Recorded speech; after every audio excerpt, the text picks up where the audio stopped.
What the heck is going on in Hello, Nigeria? my friend. Power. So I heard power and money is the best insurance anybody can have. Well,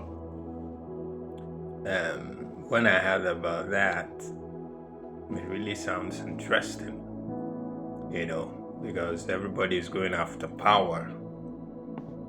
If not power, then money. In fact, people are going after money like it's actually insurance, because no matter what you think you have, if you cannot translate it to money, it makes no much difference. Now I remember a poor man that through his wisdom was able to save an entire city, but because he was poor, he wasn't recognized, because nobody wants to be attached to lack. Lack is not good.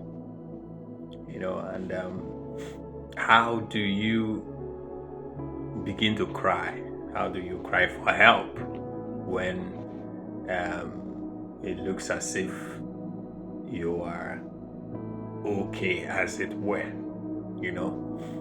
For example, in a nation like Nigeria, how do you begin to cry for help in a nation that prides itself as the giant of Africa, the most populous black nation in the world, and so on and so forth, all those big names and all that. And then I'm not coming out here to start bashing my country or start talking about this or that.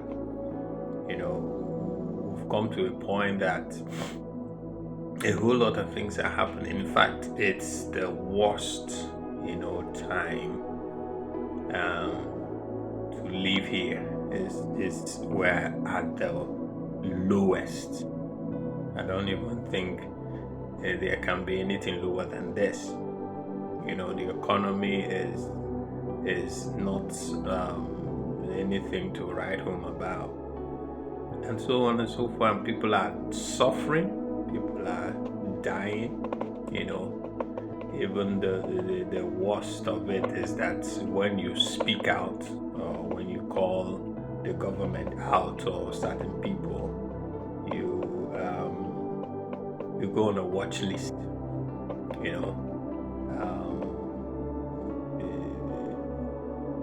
They come after you. Yeah, the thugs, government thugs, and so on and so forth. So this video is not about that.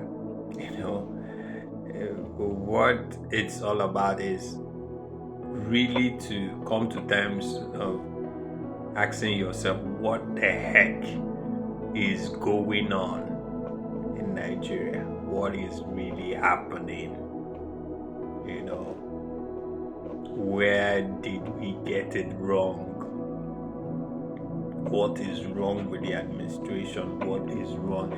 Sometimes, even the scriptures tells you that those that compare themselves with themselves are not wise. So comparison is not quite the best thing to do. But at the same time, if you think your country or your government is not doing it right, come to Nigeria and you'll be speechless. And having said that, not to say that we're having the best time. People are dying, people are suffering, prices of things are going up astronomically every single day. But the worst of it is that you can buy something today, you go back to the market tomorrow, it's no longer, the prices have changed, because things continue to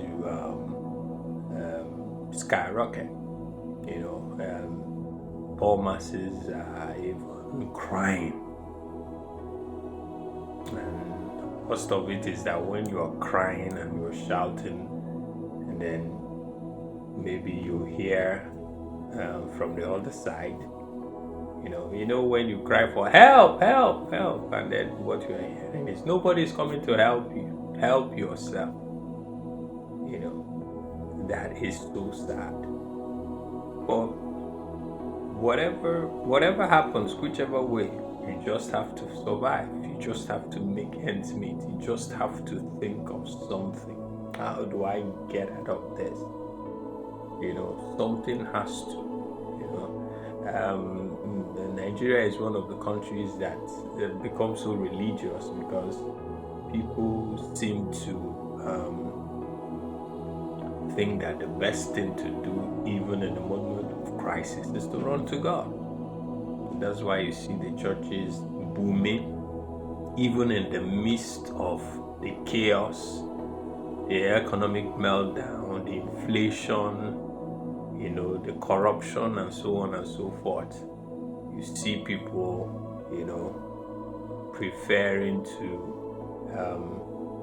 run to church or, abandon themselves in religious activities more than any other thing. And to some, it's really helping them. For example, if not for social media, a lot of young people would have unlived themselves. A lot of young people would have gone, So most young people, or most Nigerians, are now using social media to actually breathe. See if we can have a sense of, fulfillment, even though things are getting worse. In fact, globally, things are not getting any better. It's getting worse. And just like I started, power and money seems to be the only insurance out there. And then people, try everything possible to get into power. Of course, if you're in power, if you're in politics, here in Nigeria, you are safe in put.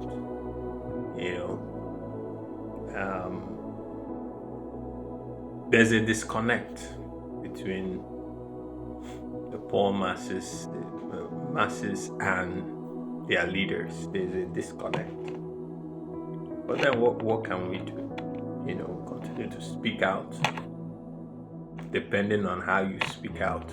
If people don't come after you, or you don't get unfollowed in social media, that thing, you drop a video and what you're always checking is how many likes, how many likes, how many followers, and so on and so forth, and you pride yourself with that. Oh, have you seen my likes? Have you seen my latest video? And so on and so forth. You just use that to actually have a sense of belonging and a sense of accomplishment and all that. But like every other thing, time is ticking. Your life is ticking. And when we keep doing that, you have to be consistent, you have to be this, you have to be that, keep it going. Whatever you have going for you, keep it going and all that. My question is still, what the heck is happening? What is happening? What is happening in Nigeria? What is happening around the world? Do we think we have what it takes to overcome the challenges of the times? Do we think we have what it takes? Anyway, I leave the question with you. If you're not a Nigerian, you may not really understand what Nigerians are going through right now. Or if you don't live in Nigeria, you may not really understand what Nigerians are going through right now. But whichever way, life continues. Life goes on. Life goes on. Don't get it twisted,